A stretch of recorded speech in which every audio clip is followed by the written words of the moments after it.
The UN estimates that more than 10%, some 870 million people, of the world's population is chronically malnourished.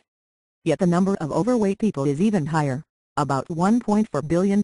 Over the last 30 years, the global obesity rate has doubled. To find out why, I traveled to the island of Crete, in southern Greece. I've been reporting around the world for more than 20 years, and I have to admit, I've had tougher assignments. I really like Greek food, the fresh vegetables, the olive oil, the herbs, the thank you for trying verbose. This recording will go away once the product has been purchased. Yogurt, the wine. And lucky me, since the 1950s, study after study has shown that the Mediterranean diet, and especially the diet of Crete, makes you live longer, protects you from heart disease and cancer, and keeps you from getting too fat. Look at lists of the world's healthiest diets, and the one from Crete often ranks at the top. Unfortunately, hardly anybody follows it anymore. I met a 16-year-old girl called Eleni with her mother in Chania, a port city of about 50,000 in western Crete. Eleni's grandparents lived in thank you for trying verbose. This recording will go away once the product has been purchased. The countryside, but she and her parents grew up in town. Her favorite musician is Justin Bieber. Her favorite foods are hamburgers and pizza. Eleni has struggled with her weight most of her life. She's been up to about 200 pounds. Schoolmates have taunted her. Her mother told me she tries to lose weight, but then she lapses. Sometimes she eats a lot, she said. And she eats everything, whatever you can imagine. But other times she's okay. I don't know. That's the problem. She thinks her daughter's weight issues have thank you for trying verbose. This recording will go away once the product has been purchased. To do with lack of discipline and low self-esteem. But clearly there's something bigger going on. Today Greece has one of the highest obesity rates in the world. The proportion of overweight children, about 40%, might be the highest, except for some Pacific islands. The problem's especially bad in Crete, home to what could be the world's healthiest diet. So what gives? It has to do with many factors, said Kristina Krotsaki, the local dietitian who also battled obesity as a teenager. We met at a waterfront cafe full of European tourists. Thank you for trying verbose. This recording will go away once the product has been purchased. In the 50s and 60s the people, they were poor, but they were healthy, she explained. They were eating very good foods, the olive oil, the olives, the green leafy vegetables that are our treasure. But they were enforced in a way because of their poverty to use these things. Then people here got a little money, from tourism, from agriculture, and everything changed. Now, we have many choices, she said. Like processed food from the supermarket and fast food on the street, and soda and thank you for trying verbose. This recording will go away once the product has been purchased. Donuts and ice cream.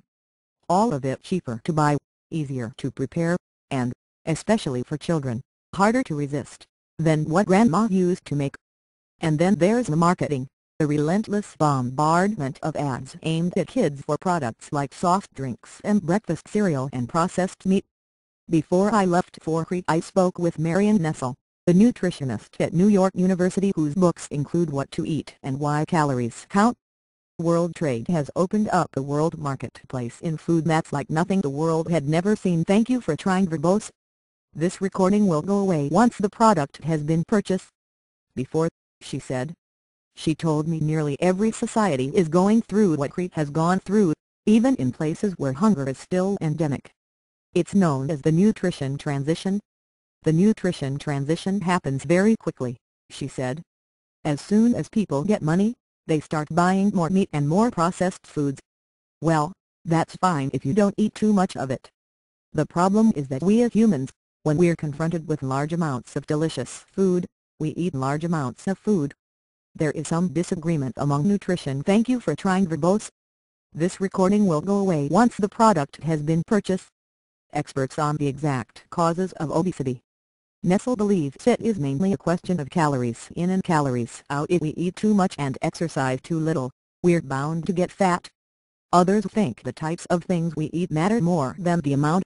For instance, simple carbohydrates encourage us to eat more and retain more fat than other foods.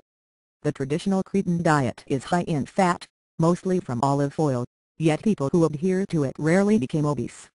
Some recent research suggests that changes in our intestinal bacteria may play an important role. Thank you for trying verbose. This recording will go away once the product has been purchased. The word diet actually comes from the Greek. It originally meant way of life. And clearly obesity has to do with more than just what people eat. It typically starts with the upper classes, who do less physical work and can afford to buy more fattening food. For a while, being plump is a sign of wealth and health. But then, in most places, there's a shift. People with money start to value thinness. At the same time, farmers move into the cities, women join the workforce and have less time to thank you for trying verbose. This recording will go away once the product has been purchased. Cook machines replace manual labor, kids watch more TV and packaged food becomes cheaper than fresh food. Pretty soon you have an epidemic, with the worst effects felt among those with lower incomes. Health officials and policymakers are realizing what the costs of obesity are likely to be not only to the individuals themselves but to the society, Nessel said. The question is what to do about it. People are trying lots of different things, and more power to them. But nobody really has an answer. The dietitian Kristina Kritsaki showed me some thank you for trying verbose.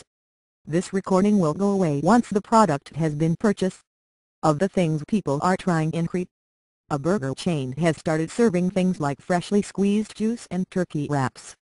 The canteen at the local bus station is offering traditional Cretan dishes, bathed in olive oil.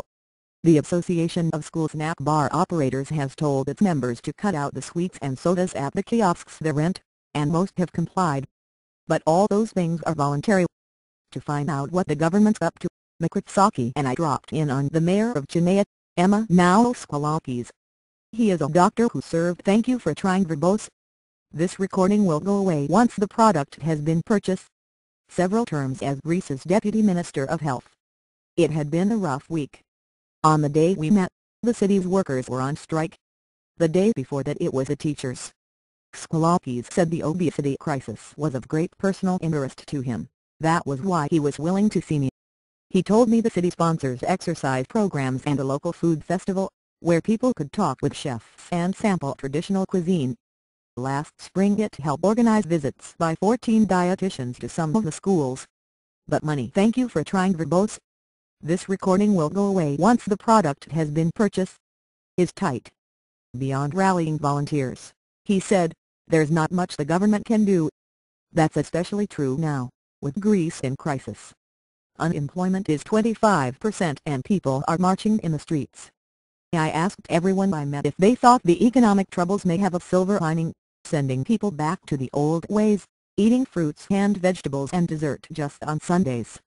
They all shook their heads. With junk food so much cheaper than fresh food, they say, the lighter people's wallets, the heavier they'll get.